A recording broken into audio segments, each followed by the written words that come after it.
जगात क्वचितच अशी यात्रा घडत असेल जी प्रतिवर्षी न चुकता भक्तीवर आधारित असलेली वारी सामाजिक समतेचा झरा बनली.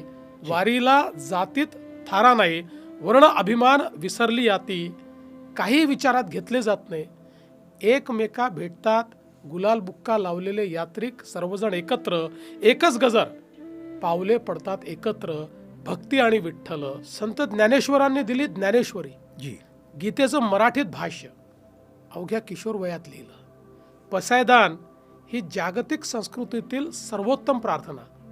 त्यांचे थोरले बंधू निवृत्तीनाथ नाथ परंपरेचे पाईक मुक्ताबाई या जगावेगळ्या भावांची बहीण, जिच्या ओव्या समाजाला प्रश्न विचारायची ताकद देत. संत नामदेव ज्यांच्या रचना गुरुग्रंथ साहिब मध्ये सापडतात. भूमानला आपण गेलो होतो, तिथे ज्यावेळेस साहित्य संमेलन झालं होतं त्यावेळी संत नामदेवांच्या बद्दल पंजाबमध्ये लोकांमध्ये असलेला जो काही अभिमान पाहायला मिळाला, जो काही भक्तिभाव पाहायला मिळाला, मला असं वाटतं की त्याच्यामुळे आपलीच छाती त्या ठिकाणी फुलली. निश्चित. संत एकनाथ ज्यांच्या अभंगांनी करुणा आणि नैतिकतेचा झरा वाहिला. गाढवाला कवडीतले पाणी पाजणार ते.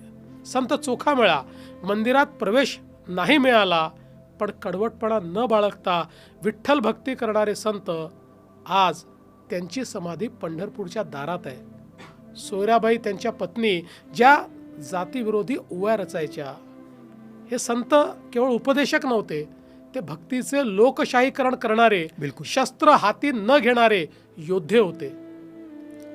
एक स्मरण एका वारकऱ्याच्या तोंडून ऐकलं.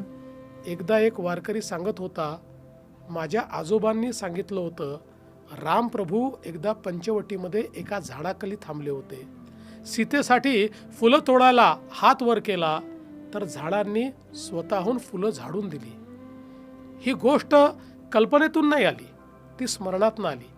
आज हजारो वर्षांनीही नदीघाट विठ्ठल विठ्ठलच्या गजराने दुमदुमतात. ही वारी कोणतं इव्हेंट नाही, ही चालती बोलती संस्कृती आहे. एक अखंड स्मृती आहे जी महाराष्ट्राचा आत्माभिमान जपते.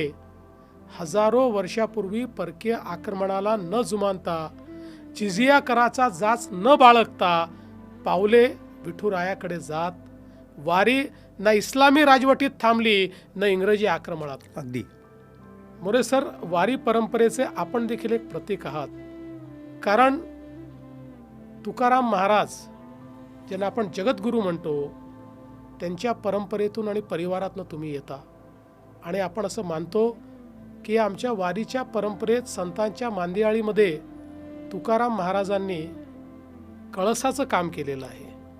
आज बघा, शेगावपासून दिंडी येते, आळंदीतून येते, पैठणहून येते, सगळ्या भागातनं दिंड्या त्या ठिकाणी येतात आणि वैष्णवाची पताका हातात घेऊन त्या ठिकाणी सगळे नाचतात. खरं म्हणजे तुमचं मूळ गाव असलेल्या तुकोबाच्या देहूचीच गोष्ट. हजारो वारकरी आहेत, त्यांच्या देहधर्मामुळे गावात दुर्गंधी पसरे. गावकऱ्यांनी उपाय शोधला, फिरती शौचालय आली, विष्ठेचे खत करण्याचा प्रयोग यशस्वीपणे राबवला गेला. देश विदेशातनं लोक या वारीत येतात.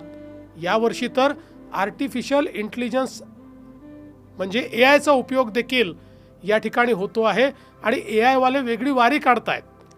थक्क होतो मी ही नवी वळे पाहून आणि नतमस्तक होत पंढरीचा महिमा कसा गाजतो ते मी अनुभवतो.